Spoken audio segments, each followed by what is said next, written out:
you. So I'm just gonna record a video and said, dude, all those pictures turned out like fucking shit, every single one of them. Now I'm like, fuck selfies. It's because I had it on the setting, I'm used to doing it. Squat rack. Put it on that bar. Yeah. That can work, yeah. Oh, no, that works perfect, too. Yeah, Brock. Right there. This one? Yeah, Brock. No, this one's the wrong one.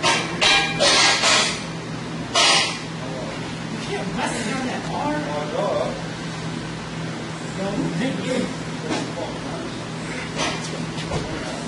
I'm liking this. We're going to break a window, guys. This is how you break a window. Give me a mirror.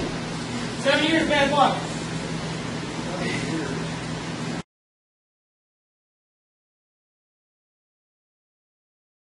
My dad is trying to sabotage me. I know it. Because yesterday I was sitting down talking with him on the couch, and look at what I see. Can you make out what those are? Fucking sugar cookies, dude. Those are my fucking favorite. True story. The first time that I really, well, I guess one of the first times that I actually hung out with my ex-girlfriend, we walked to, there's a store in New York called Stewart's, and it's only in New York, and it's like a gas station, convenience store type thing, similar to a Nice and Easy, or, well, I don't know what other, other places have, but whatever. Anyway, we'd walk there, and around her town and stuff, and we got a pack of those, like, the first, 3 times we walked, and we just ate those and pigged out, and we wiped it on this, red, barn with, tin on the side that was just in the middle of their town, and it was there for a long-ass time. It was there for months and months and months. It was 8 months, and until the winter, and obviously then it was gone.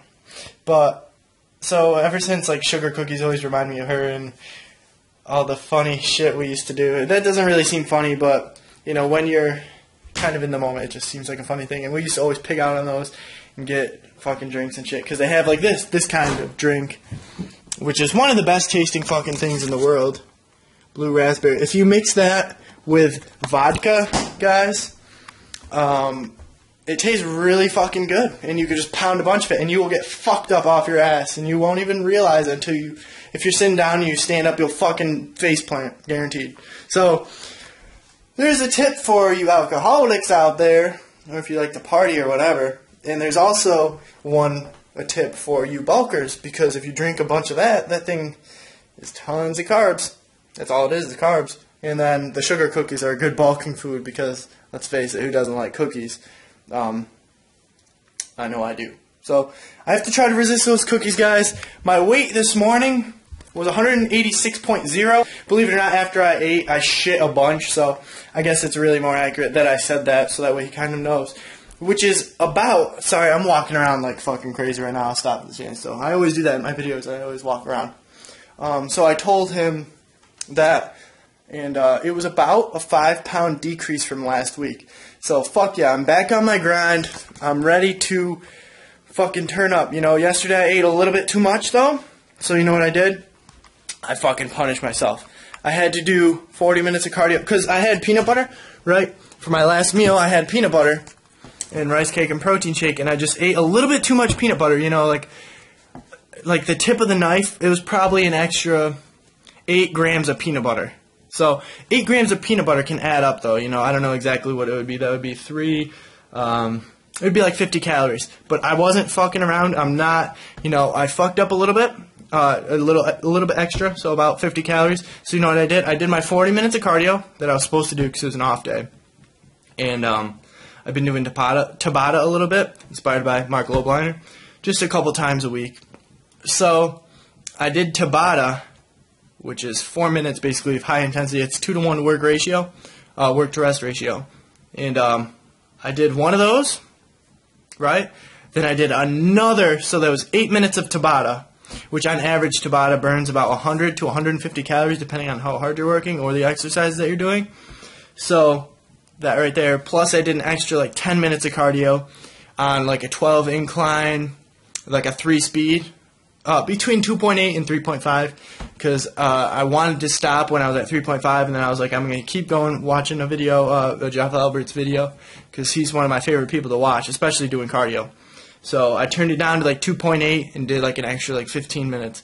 So part of it was because I overate on the peanut butter a smidgen, and also because I want to fucking turn it up, because there's a video where he was talking about getting new cuts in his quads because he lowered his carbs from 230 to 200, which for him is like someone else being on the equivalent of 100 grams of carbs. So, you know, you sacrifice to win. Granted, he was doing this the week before a show, whereas I'm 5 weeks. But I'm trying to make up progress, and I'm ready to fucking stick this shit out. I will work, because the way I'm thinking of it, guys, is, you know, 5 more weeks. You know, you got to embrace the suffering, embrace the pain, because when all is said and done, you know, you have to live with yourself and live with the consequences of your actions, you know. I fucked up many times during this prep, and I'm finally recovering. I'm finally getting my mindset where it needs to be. For example, with the peanut butter that I had yesterday, I fucking worked my ass off, and I fucking burned that off. Plus, with the EPOC from the Tabata, I fucking burned so much shit overnight, because for those of you that don't know, you burn the most amount of calories when you're asleep. And, you know, when you are sleeping and you're cold, you burn more calories than when you're hot, because common misconception is the more you sweat, the harder your body's working, so you're burning more calories. But that is not the case. It is actually, you burn more calories when you're cold, and also when you're asleep than when you're awake. So by me doing that Tabata, it was about midnight or 12:30 at night when I did the Tabata, and then I did the additional cardio afterward. So, you know, with the EPOC, which is excess post-oxygen consumption, that is what you get. That's why high-intensity intervals are so beneficial, because it basically revs your metabolism for, I believe it's up to 15 hours after you do the exercise. So I guess I'm still, well, actually not right now. I'm not being affected by it. Oh, actually maybe a little bit. I don't know what fucking time it is, to be honest. But, you know, that shit, it revs your metabolism, and that's what I did. So we'll see what my weight is tomorrow. Today's my high day. My coach hasn't got back to me with my protocol for the week, so I'm assuming he'll probably keep it the same, maybe drop a medium day at a low day. But, you know, that's just some thoughts right now.